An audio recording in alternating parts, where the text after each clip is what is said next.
선풍기 같은 경우는 프로펠러가 상당히 많이 들어가는데요. 이 프로펠러 구조에 하나의 회전축으로 모터에서 회전축으로 돌리잖아요. 그 모터 자체에도 이제 어떤 모터가 들어가냐면은 가정용 가전제품부터 군사용 이렇게 모터와 산업용 모터, 모든 모터가 전기 자동차까지 해서 뭐 배 모터도 그렇고 모터가 안 들어가는 데는 없어요. 이 모터 부분에는 바로 서로 굵기가 틀린 구리선이 하나의 전선 피복 안에 절연체를 가지지 않은 채 구리선 자체, 전기선을 보통 구리선으로 했을 때 구리선 자체를 두께를 서로 틀리게 하면 이게 주파수 방식으로 바뀐다고죠. 보다 강력한 펄스 방식으로 바뀐다고 모든 군사용 기술에는, 군사용 전선에는 아마 이게 들어갈 겁니다. NS 산전이든 어디든 전 세계 전기를 만들거나 또 한전 같은 데서도 전기를 성전할 때도 이 방식을 사용할 수 있습니다. 또 전선 구조 안에 이렇게 뭐라 그럴까, 전기선 자체를 모터에서 이런 식으로 일정 부분을 두꺼운 부분을 만들어 줘 가지고 전기가 들어간 데는 다 들어가는 거예요. 그래서 일종의 카패시터, 전기를 증폭하는 그런 역할을 하게 하는 이런 전기선을 만들 수 있고요. 이런 전기선이 모터에도 들어갈 수 있습니다. 그럼 이게 강력한 파워를 축소시켜서 파워 있는 모터가 됩니다. 모터에 특히 구리선 감아놨죠. 이 방식도 제 기술 구조에 해당한다. 전기선이 이제 구리선이라고 했을 때 특정 부분을 두껍게, 이건 반도체 회로에서도 똑같은 방식을 볼 수 있고요. 반도체 회로에서도 이거 다 쓰게 되어 있습니다. 설계서부터 해서 실제 모든 전기가 들어가는 부분은 다 전기선이니까요. 가정용 전기선이 아니고 반도체 회로도 일종의 전기가 흐르는 것은 다 전기선입니다. 그것이 나노 구조로 됐든. 그래서 일정 부분 이런 것을 가지면은 제 기술 구조가 되겠다라는 것을 말씀을 드립니다. 일정 부분 두터우면 그것이 동그랗든 네모나든 별 모양이든 모양은 상관없이 일정 두터운 부분을 만들어서 카패시터 역할을 만들어서 전기를 축적시켜서 멀리 한전 같은 데는 보낼 수 있거나 보다 파워가 있게 됩니다. 이런 것은 전기선을 두께를 약간 틀리게 만들어 줘 가지고, 이것은 구리선의 두께를 서로 틀린 것을 여러 개, 2개나 3개나 4개나 5개, 10개나 틀린 걸 만들면 주파수 방식으로, 이건 광소묘선에서도 똑같습니다. 동축 케이블에서도 똑같고요. 그러니까 신호가 광소묘선도 빛도 증폭이 됩니다.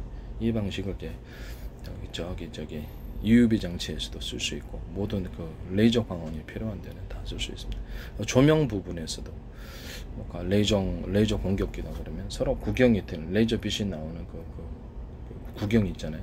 그것을 서로 대중석 사이즈를 틀리게 하고 돋보기 초점 방식으로 해서 한 군데 맞추면 큰 비용을 들이지 않고 필요하려는 열을 얻어서 강력한 레이저 공격기로 만들 수 있습니다. 이것은 반도체 시각 장치 안에서도 여러 개의 레이저 구경을 통해서 하나로 초점 방식으로 빛을 모아가지고 하는 모든 방식에 해당되게 되겠습니다. 그것은 서로 구경이 틀린 레이저 구경도 되지만 똑같은 것도 하나의 초점 방식으로 초점 방식으로 레이저 구경을 빛을 모아, 이것도 동일한 기술 구조가 되겠습니다. 이것도 그렇죠. 동일한 기술 구조가 되는 거죠. 저도 보다 나은 것은 제가 그 부분을 설명을 했거든요.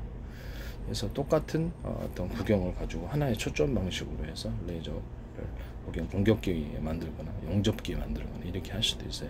보다 좋은 방식은 그렇죠. 서로 굵기가 틀린 레이저, 그래서 구경이 틀린 레이저가 훨씬 더 강한 용압열을 나타낸다. 모든 만물은 서로 평균화하고자 하는 원리를 따라서 서로 다른 주파수, A사 레이더다 그러면 A사 레이더에서도 적기 공격할 때 서로 다른 주파수를, 서로 파형이 된 다른 주파수를 모아가지고 쏘면 적정 2개 맞았을 때 그것이 강한 용압열이 전파가 서로 섞이면서 강한 용압열이 되는 겁니다. 이런 형태의 A사 레이더를 만드시면 제 기술 구조가 되겠다라는 것입니다. 레이저도 응용할 수 있고요. 이것이 이제 레이저 강통신에도 사용할 수 있고요. 레이저 강통신에도 서로 굵기가 틀린, 서로 두께가 틀린 레이저로 광통신을 멀리 보냈을 때 그것도 굉장히 레이저 광통신이 멀리 가고 강력하게 도달하게 됩니다. 그래서 레이저 광통신에도 통신으로 전기 부분을 이렇게 통신에서도 사용할 수 있고요. 그 다음에 그다음에 그렇죠. 적기를 공격하는 공격 무기로도 사용할 수 있고요. 이렇게 됩니다. 전력이 이제 세기 정도이겠죠.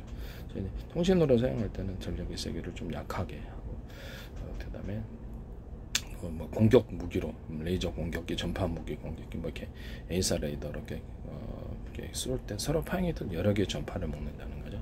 기존의 이종통신에서 썼던 두 개의 전파를 먹는 것은 서로 똑같은 전파. 이것은 그거하고는 틀리다라는 것을 말씀드립니다. 제 방식은 서로 굵기가 틀린, 서로 두꺼 파형이 틀린 전파 여러 개 묶음인데, 그것도 10개가 될 수도 있고 20개가 될 수도 있고요. 수많은 비밀 전파, 비밀 조합이 가능하다는 점에서 비밀 통신이 가능하다. 그 다음에 전파의 세기가 세다라는 것을 말씀을 드립니다. 이런 방식을 사용하시면 제 기술 구조가 됩니다. 전파에서 일종의 전파에서부터 각종 구리선에도 이렇게 제 방식의 어떤 이렇게 병렬 방식, 이렇게 자동차 전기를 갖다가 쓸 때 병렬 방식, 제 방식의 특유의 그 구조인 병렬 방식을 쓸 때도 이 부분을 쓸 수 있습니다. 뭐냐면은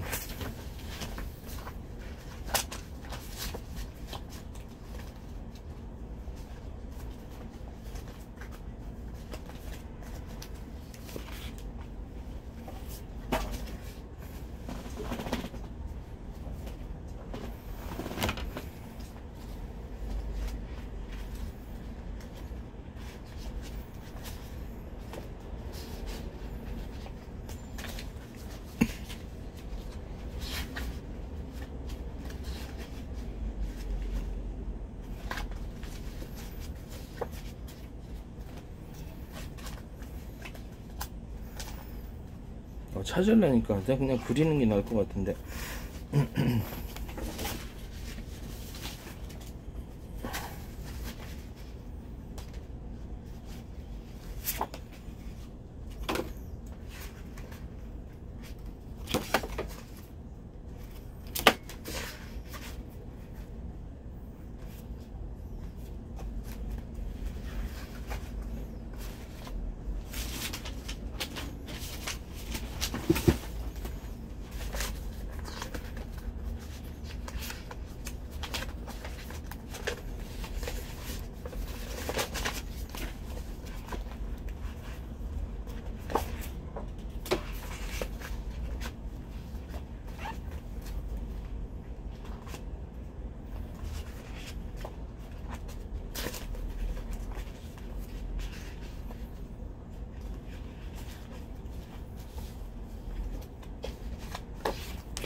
찾으려니까 네.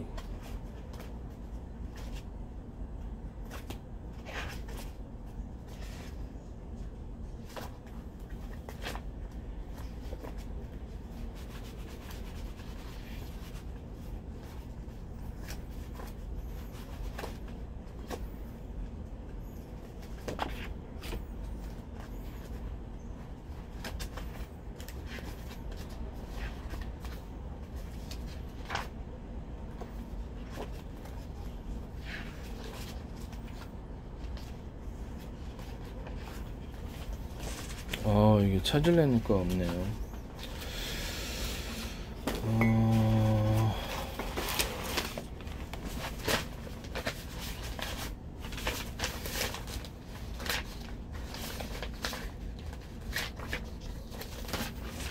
어디로 갔지?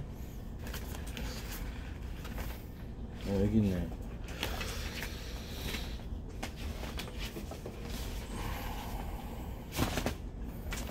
전기 배터리, 자동차 전기 배터리인데요.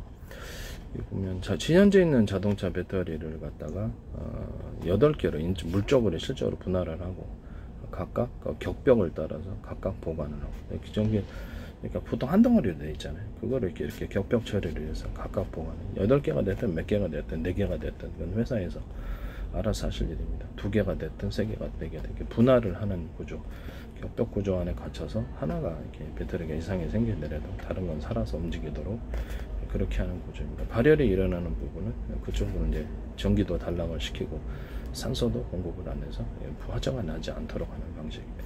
또는 쿨링 시스템을 사용할 수 있습니다. 여름에는 이렇게 쿨링 시스템을 사용해서 하고, 겨울에는 이렇게 배터리 구조가 좀 이렇게 난방을 좀 해줘가지고 약간 더운 공기를 넣어줘가지고 배터리가 활성화되는 기술. 이 YTN에서 어떤 회사에 제 기술 쓰셨더라고요. 그 부분을 제가 말씀을 드립니다. 이 부분은 다른 데서는 없는 시스템입니다. 그래서 이렇게 겨울에 이렇게 시동이 잘 안 걸리거나 파워가 떨어지는 문제가 있어서 그 부분을 제가 따뜻한 공기를 불어넣어줘야 된다. 그렇죠. 이 세상에 어떤 배터리도 따뜻한 공기를 불어넣는 공기는 그런 데는 없어요. 이것은 제가 만든 것이라는 것을 말씀드립니다. 격벽 구조를 통해서 물이 달 침범이 안 하게 하고, 우리 문제가 있으면 물 같은 거 침수될 때 전기 확 퍼지면 안 되잖아요. 물을 통해서. 그래서 즉시 단락이 되고, 그래서 외부에 공기도 밀폐되고, 이렇게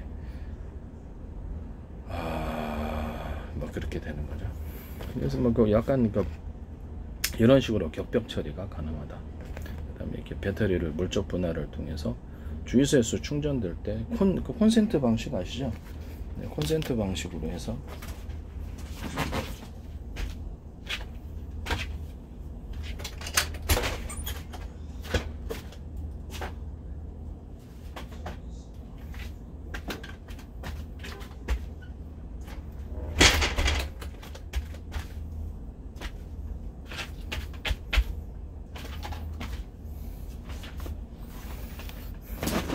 콘센트 방식으로 해서 각 그 배터리는 여기 다 연결 8군데다 8개가 있어야 되겠죠. 그래서 콘센트 방식으로 되고, 주유소는 여기 한 군데에서 충전을 딱 꽂아주면 이렇게 갈 수도 있습니다. 그렇게 해서 배터리에 각각 전기를 충전하는 방법. 8개면 8개가 필요하겠죠. 4개면 4개가 필요한 거고, 그런 식으로 들어가겠습니다. 근데 그 방식도 이제 어디선가 쓰시더라고요. 중국 업체에서 쓰시더라고요. 우리나라 업체에서 쓰신데 SK인가 거기서 이렇게 전기 충전할 때 구조를, 하여튼 이런 부분을 하시면 제 기술 구조가 되겠습니다. 이거는 반도체에서도 쓸 수 있는 방식입니다. 반도체 같은 데서도 써서는 안 되겠습니다. 기타 다른 데서도 응용이 가능한 이런 전기 방식이라는 것을 말씀을 드립니다. 그리고 인류 최초의 그 병렬 방식을 제가 개발을 했는데, 그 선이 보면은 그 전구 이렇게 병렬 설명을 할 때 그러니까 선선이 하나잖아요. 안에 들어가는 전선의 구리선이 좀 그렇죠. 좀 두껍거나 아주 두껍거나 그래서 보통 차량이 이제 여러 군데 차량 도로에서 지선해서 차량이 물려들 때 큰 도로가 있잖아요. 8차선 같은 데면 도로가 넓죠. 도로가 넓기 때문에 여러 군데서 들어오는 차량을 소화할 수 있습니다. 이제 그 방식을 이제 병렬 방식으로 쓰는 거죠. 기존의 병렬 방식은 전기선 안에 들어가 있는 구리선이 딱 이제 하나죠. 구리선이라고 전기선이 하나인 거죠. 이런 방식인데, 그래서 그 전기선이 배터리 8군데에서 들어와도 널널한 전기선으로 만들려면 8차선처럼 전기선을 두껍게 처리를 해주거나 아주 두껍게 만들어줘야 되겠죠. 아주 두껍게 만들어주거나 아니면 전선 하나의 피복 안에 똑같은 동일한 구리전선이라고 했을 때 동일한 두께를 8개로 만들어주거나 10개로 만들어주거나 이런 식으로 해서 후자가 더 방식이 좋습니다. 똑같은 굵기의 구리선을 8개, 10개로 이렇게 분할해서 만들어주는 이 방식이 더 좋다. 이 방식은 이제 사용하시면, 이건 이제 반도체에서도 쓸 수 있고 모든 전기가 들어가는 부분은 다 쓸 수 있습니다. 전기 모터에서도 쓸 수 있고, 이것도 전 세계에서 이렇게 인류 최초로 개발하는 방식이기 때문에 이것도 제 방식이라는 거죠. 그 다음에 광선면선에서도 쓸 수 있습니다. 광원을 모아갖고 레이저 광 모을 때 그때도 역시 동일하게 쓸 수 있는 구조입니다. 남의 기술 도둑질해서 쓰지 마세요.